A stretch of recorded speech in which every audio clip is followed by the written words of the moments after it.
বলক সেই দোস্ত চাওক আমাৰ গাঁৱৰ বানপানী সমস্যা এইয়া ৰাহুল এটা ঘৰ আছে মই তাত যাবলৈ আছোঁ আপোনালোকক দেখাবৰ কাৰণে এইটো কৰিব লাগিব সেইকাৰণে মই যাওঁ অলৰেডি চিনাজু ফুৰিব লগত জেগাটো ভাল নহয় পৰি যাব পাওঁ বলক চাওক বানপানী সমস্যা কেনেকা বলক বলক বলক বলক বলক বলক চাওক চাওক চাওক চাওক পানী চাওক কেনেকৈ সোঁত আহিছে এইটো সোঁতত পৰিলে আৰু মানুহ ক'ৰবাতহে ভাবি গৈ মেলি যিখন সোঁত দিছোঁ নাই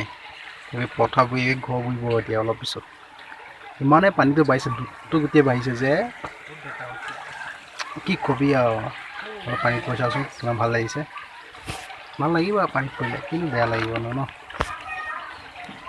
আপোনালোকে দেখাবলৈ চেষ্টা কৰিছোঁ চাওক हे दोस्तों देख लो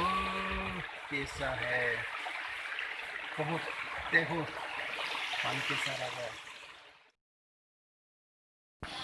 চাওক কিমান সোঁত দিছে দেখিছে ফিল আপ হ'ব এতিয়া অলপ পিছত চাওক এইটো পুল আছে হয় পুলতে বহুত দৃশ্য ওলাইছে কিন্তু এইটোতে পানী বৰ বেয়াকৈ ওলাইছে ন ভালকৈ চাওক কেনেকৈ পানীটো মাৰিছে চাওক চাওক সোঁত কেনেকৈ আছে চাওক অলৰেডি মোৰ ওচৰত আছে ৰাহুল জিন্তু আৰু কত তিনিজন আছোঁ মানে আছে ওচৰত অলৰেডি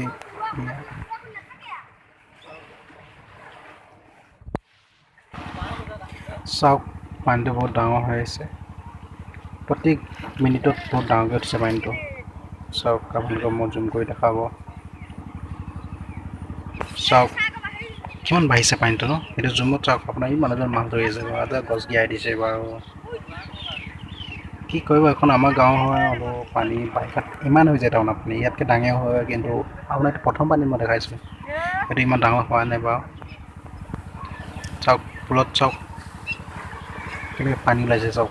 ইয়াত পৰিলেতো মানুহ ক'ত পাব চিন ভান নাইকিয়া হ'ব নেকি